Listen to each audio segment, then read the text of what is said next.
Lawyers who read wills to families. What is the most interesting, bizarre, offensive, surprising thing you have had to read out loud? To my daughter Anne, who created my beautiful granddaughter Jane, and her dear fourth husband John, who laid hands on my Jane, I leave $1, you money-grubbing bastard. To Jane, I leave all of my monetary assets, save $5,000 and my best gun, which I leave to my son Bill, on the condition that he beats John bloody during the time between my funeral and my burial. Jane, bail your uncle out of jail, please. Other than names, this is the exact wording of a great-uncle's will. Part of it, anyway. At age 9, Jane told her mother that John had molested her, and her mother told her she deserved it for being a tut. So, great-uncle took Jane in and raised her. And his 2 kids got exactly what it says. His son also got a truck and technically a house, although he only kept it until Jane was a legal adult and could afford the tax on it. Bill got full custody of Jane when his father died, and he put every penny of her money into a trust fund to mature when she was 25, because he felt like his sister would try to get the money. He was right. And in case anyone wondered, yes, Bill got his $5,000. He didn't get arrested though because John had a warrant on him, so they didn't dare call the cops. Bill did kindly inform the police of his whereabouts a few weeks later. That is beautiful. Something about revenge from beyond the grave. Or at least on the way to it. Yeah, he was an ornery old fart. My cousin Jane is just like her grandfather too. If she likes you, she will move heaven and earth to make you happy or help you. If you slight her, she will do the same thing to see you suffer. Thankfully, we get along great. Well, enough that she read that part of the will over the phone to me so I could contribute. Jane sounds frickin' awesome. Buy Jane a drink and some cupcakes for me. When I was a clerk in law school at the State Court of Appeals, the adult children of a rich woman tried to invalidate the will. Basically, the woman was worth about $8 million, and all the children were working professionals earning 6 or 7 figures. Well, the woman had used the same hairdresser for multiple years and left a considerable amount in a trust for the hairdresser's children's education. The remainder of the estate was given to different charities. Basically, the kids were mad they didn't get a cut. Edit. A lot of people asking how it turned out. Truth is, I don't know. We remanded on some procedural issues, and I never followed up on it. Children these days are money grabbers, aren't they? Their mum has just popped her clogs, and the first thing they're concerned about is the payout they're going to get. Not even giving themselves a chance to grieve. Losing faith in humanity here. Haha, didn't get a cut. I see what you did there. She left her entire savings to the hairdresser and others. Edit. And my highest rated comment is a pretty bad pun. Slow down there, Sean Connery. I once had to tell the son of the deceased that his mother's priceless boy with apple painting was willed to a hotel concierge. Edit. Spelling. The concierge was probably sleeping with her. I go to bed with all my friends. Pay attention, prevail, and I'll tell you the tale of a lodging and lobby as fine as can be, of a last will and testament designed to fail, of my darling dear Agatha, Gustave, and me. On the eve of a war in Zebralka I sat, with the charming monsieur as he whispered, bereft, in the dark of his room with the deputy's cat, of the lady Celine and the painting she left. So we did what was right, and we tethered it tight. And he made me his heir, and we skipped and we ran, and we stole it away in the dead of the night, to the grand Budapest, where our journey began. My estate planning professor told us about a guy who had 2 families, neither of which knew about the other until it was time to read the will. This wasn't like a love child/mistress type scenario.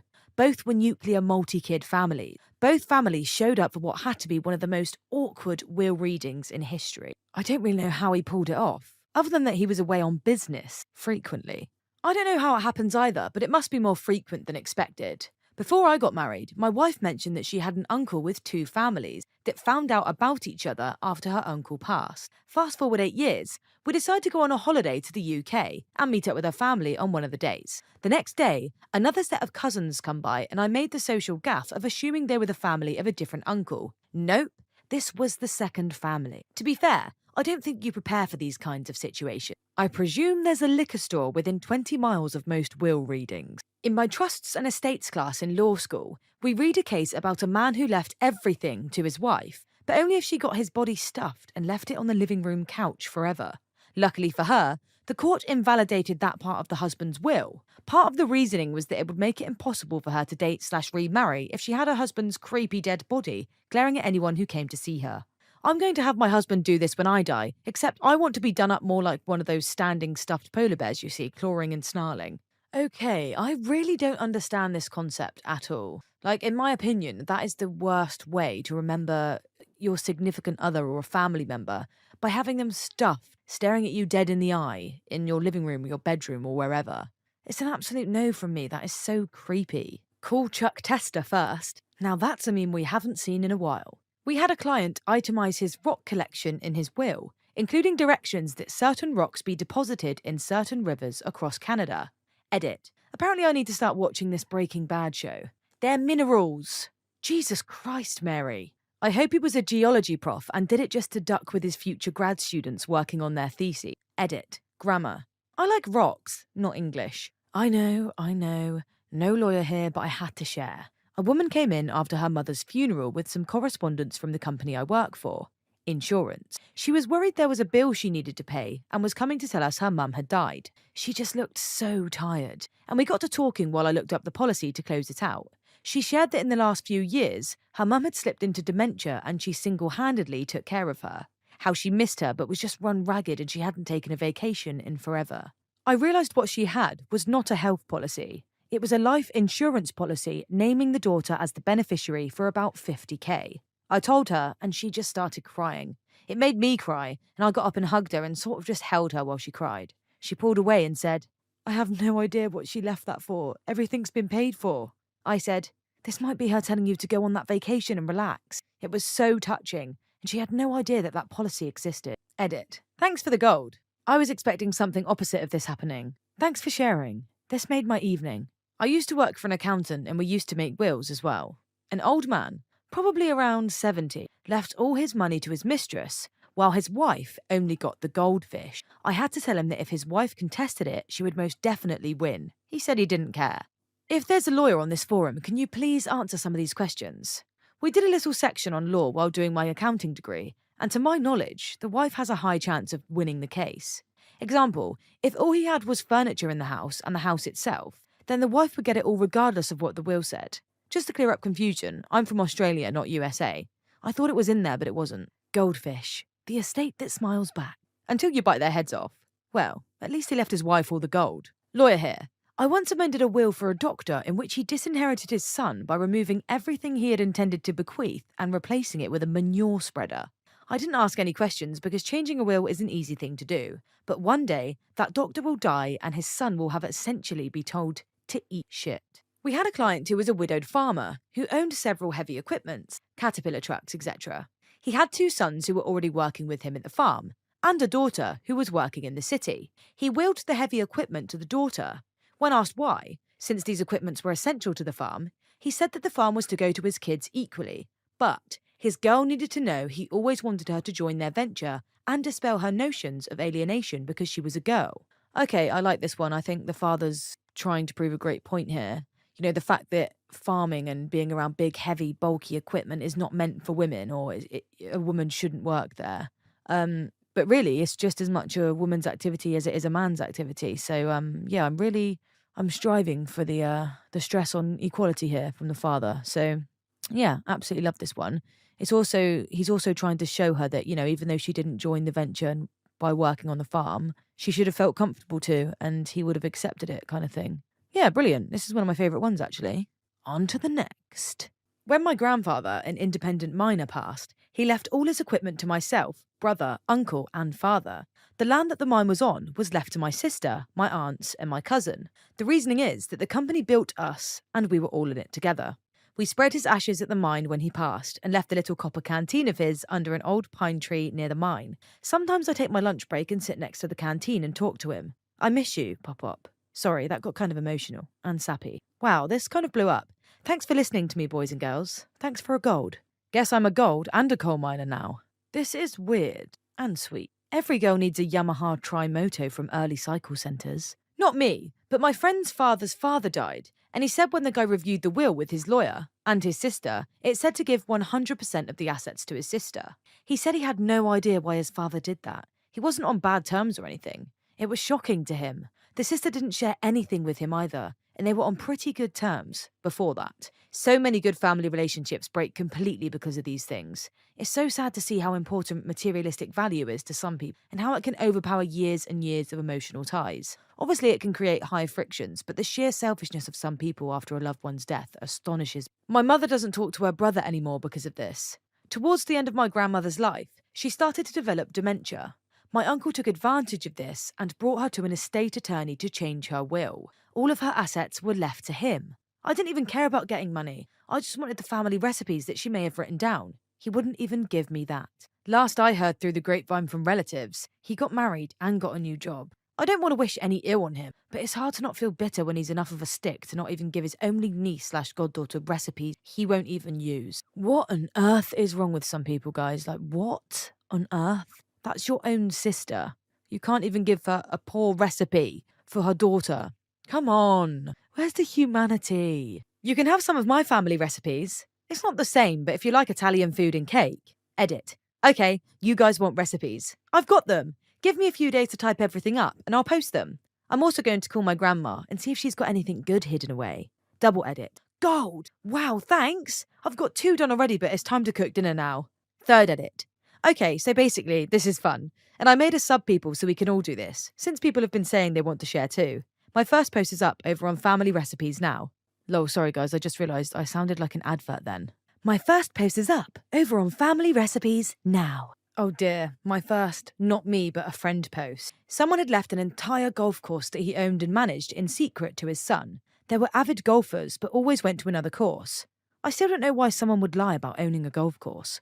Some people like surprises. I'd be thrilled if my dad had been hiding a golf course from me for all these years as a big reveal when he died. I would just be like, why could we never go there together? Oh, because that's where I take the kids of my other family. I didn't want you two to run into each other. I know you're looking for lawyers and whatnot, but here, have my mediocre will story anyway. My great-grandmother left her daughter just $1 and not a single penny more, so help me God. This was before I was born, but my grandmother, not the daughter with the dollar, said that when they all read the will, her sister had a full-blown temper tantrum and no one heard from her since. I guess she had it coming. Sounds like G-Ma knew what she was doing. From all of the stories I've heard, yeah, she totally did. She seemed pretty badass. I even named my daughter after her. And how is little Gertrude/Virginia/Maud today? To my wife, I leave her lover, and the knowledge that I was never the fool she thought of me. To my son, I leave the pleasure of working for a living, 25 years. He thought the pleasure was all mine. Best diss ever. Was in my wills and trust book in law school as an example of people talking stick in their wills. You're supposed to discourage them as lawyers from doing so. That's so classy though. It's probably the best diss I've ever heard/read. Extremely well spoken, underhanded in the best possible context, all while being seemingly totally appropriate, considering the allegations, and mature with the ultimate final word. Yep, love this one. This one is sick. If my partner was ever unloyal to me, this is how I would want him to find out. Other than the fact I would kill him whilst I was alive, obviously. But leaving this kind of message like, I'm dead now, but you're on Earth with all of this guilt. Do you know what I mean? Brilliant. That's the best last word you could ever have. Yeah, I'd make a bad lawyer.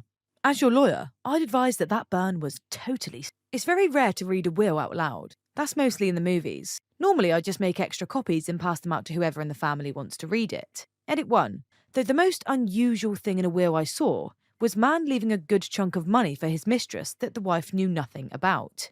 It was interesting to see sadness and anger fighting to win in the wife. She finally laughed and said, "What a mucker." Speaking as an actual estate attorney, thank you for pointing out that this is basically a Hollywood myth.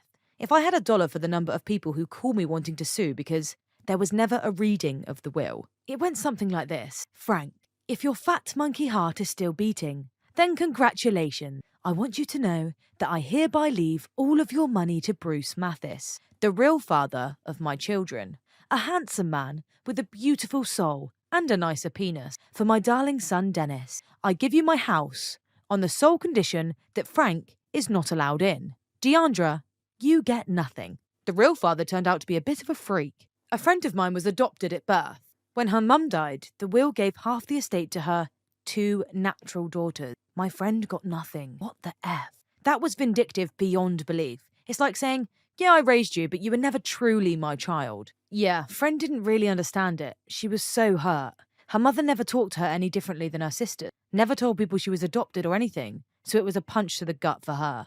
As someone who was adopted at birth myself, this would hurt me more than anything. Please, love all your kids equally. If you can't, someone will. Okay, that would be the most heart-wrenching thing to experience. If you were adopted, treated exactly the same like the rest of the family, and then that being the closure you get from your parents, that you were never really as important as the others. That is, anyone got it? I don't remember enough of the story, but there was a guy in the 1800s that left his estate to his great-grandchildren because he didn't want his actual children to benefit at all.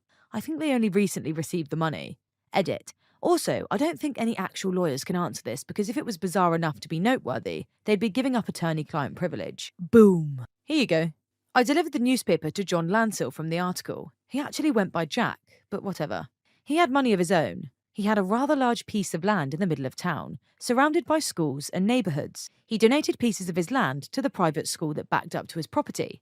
Then when he passed away, he gave the school the rest. Really nice guy. He always invited me in and offered me something to drink when I would stop by to collect payment for the paper. He tipped me well, and was always very appreciative for the service I provided. It was very interesting to find out he was linked to such an obscure story. My maternal grandpa was wealthy. He divorced my maternal grandma, remarried, and promptly dropped dead of a heart attack. He was only 48 and had no will, so everything went to his new wife, my mum's stepmother. She was actually really nice and was planning on making sure that everything was fair, till she died in a car accident 6 months later. She was a widow herself prior to marrying Grandpa and had a now orphaned 15-year-old son from the previous marriage who got everything. My mum and her siblings had to go to the auction at their childhood home and buy back as much of their heirlooms and memories as they could afford, and truthfully, stole some of what they couldn't. Edit. I know words. Kind of reminds me of the story of the guy who met a bombshell girl in a bar. He said, "My father is 98 years old and is a billionaire. He'll be dead within a month. We should get married." The next day, she became his stepmother. My father-in-law was an accountant for some rather wealthy people. One of them was asking him to assist with writing up his will worth millions. The final addition he suggested was that if the children contested it, they get nothing. They contested it for years. Yowza. My crazy mum did this to me. She left her house to her eldest grandson, my nephew, dribs and drabs of cash to her other grandkids, the amount depending on how much she liked them, a big wad of cash to my erratic alcoholic brother, and a few thousand to me, with the caveat that if I contested my share or any aspect of the will, I was to get nothing. Mum pretty much had it in for everyone. I had my own attorney evaluate the will, and he said it was legally hilarious and definitely vulnerable to challenge, but it would take a lot of time and money. I ultimately said the hell with it. I walked away with my few $1,000 and got on with my life. The nephew who has bequeathed the house renounced the will. As he was still in college, applying for grants and scholarships, and owning a $500,000 piece of property would have wrecked his fiscal profile. He also hated the house and everything about it. My erratic alcoholic brother moved into the place, spent all mum's money, ran up an astonishing amount of new debts using the house as collateral, and drank himself to death in 2 years flat. His equally erratic wife died less than a year after that. The bonus is, as I wrap this up, I have to work with the lawyer who wrote mum's evil, divisive will in the first place, and facilitated the bit about how if I congested it, I got nothing. I suspect certain parties to this drama will fry in hell, or are already. It must be a bad feeling knowing you raised that sort of kids. I literally cannot imagine fighting with my sister over money. She has a hard time letting me pick up, like every 4th restaurant check. I got this weird light-catching thing from the old-ass principal from my ducking charter school. It came in handy though, and saved me and my friends' lives. At least it's better than a golden winged ball, although that did turn out to have an invaluable artifact in it. Best will story I personally know of. The father had a valuable antique grandfather clock. He also had 2 daughters. His solution: if I die on an even day, daughter A gets the clock. An odd day, and daughter B gets it. The daughter who did not get the clock got an equivalent cash award based on the value of the clock. I know of the event because I had to service the clock several times over the years. Daughter B has a slightly better chance of getting the clock. Okay, this is kind of gave me some inspo for when I pass away, because I feel like I'm going to really struggle handing out my, well, I have no assets right now, but hopefully I will when I'm older. But I'll probably struggle being equal with my assets. So this is actually giving me some inspiration. So thank you. Also, this is a message for my future imaginary children. If you dare try and invalidate my will, you will feel my wrath. I will come back in ghost form and make you... Goodbye. An ancestor of mine in the rural UK in the 1700s died and left his farm and everything to his nephew, no children, with his surviving wife only getting the second best bed and a provision her to receive 3 pounds of butter per week for the rest of her life. We thought this was incredibly mean, but we wonder whether this butter was meant as an income. I mean, who can eat 3 pounds of butter? If I remember my history right, The best bed was reserved for the guest room, with the second best bed being put in the master bedroom. Chances are, then he was leaving her the bed they had used for most, if not all, of their marriage. Traditionally speaking, the best of everything would go to the children, or in this case, presumably the nephew, while the widow would get the second best of everything. As well as this, a good bed would be equal in value to that of a small house, though this was mainly for the prosperous citizen. As for the butter, I'd have to go with her having to use it as a form of income. Paula Dean. I wonder how much of that you could actually do without getting charged with desecrating a corpse. Exactly 0, I'm pretty sure. Law involving corpses is a tricky subject, and I'm not a lawyer. But in the US, I'm pretty sure upon death, your only options, along with organ donation, are burial, cremation, and cryogenic freezing. Edit. No, you cannot do a Viking funeral. No government wants half-burned pieces of dead guy washing up on their public beaches or spoiling their scenic waterways. This screams attention-seeking, and not to the plight of animals. Saw someone's mum's will get read to them. Her ex-lover got all of her money, and she gave her mansion to her son, and gave her daughter nothing, and said she was a disappointment and a mistake. The kicker was though the kids were twins. I don't think Dee and Dennis count here. Title examiner here. I once read a will where the decedent left his presumably gay son the 12 feet of rope in my tool shed so the bagot can do us all a favour and hang himself. His words, not mine. There are some truly terrible people in this world. That is one of the worst things I've ever read. That is disgusting. One of my college buddies' dad died from cancer in our second year. It wasn't a sudden death, he had been battling it for a couple years. When my friend came back to school, he casually mentioned that his dad left him and his sister $7 million each. Turns out, his dad had hit the lottery before my friend was born, invested/put all the money away to help pay for college/high school. His mum got a nice chunk of change also. He grew up thinking they were just ordinary middle-class family. We had a glorious 3rd and 4th year of college, thanks to my loaded friend. Edit. He did know his dad won the lottery, but it was never mentioned to him or his sister that it was a lot of money. I'm not a lawyer, but my family has an odd story involving a will. Several generations back, a woman, along with her brothers, in our family inherited a huge sum of money from her father, oil money in Oklahoma. At the time, women were allowed to inherit property/assets if single, but all assets would have been transferred to her husband if she married. She wasn't too happy about the situation, and in protest, never took a husband. She had a few friends over the course of her life and lived a very comfortable life until dying of old age, at which time her estate was divided amongst all of the female descendants in the family. Too long did not read. My great-great-great-aunt of something was a badass feminist bitch. Edit. Typo. Not a lawyer, but an estate planning paralegal for many years. I've read, drafted, or executed thousands of wills and trusts with clients.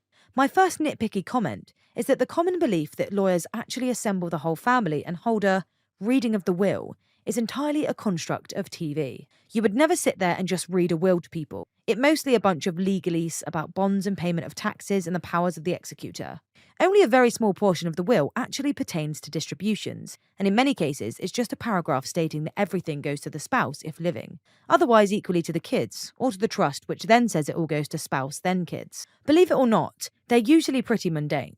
When things are attached, it's usually just parents trying to make sure their kids go to college, or they get a similar distribution, or just have to wait longer to get their money. People who don't have kids usually name about 24 beneficiaries, which is cumbersome and annoying, especially since a lot of times they don't even have much money to divide. People with kids almost always just leave the money to them equally. Probably the most ducked up thing I've seen is a couple different clients who included provisions to disinherit kids and grandkids if they married a black person. Again, that is disgusting. Such terrible people exist. Thanks for watching. Like and subscribe for more videos coming daily.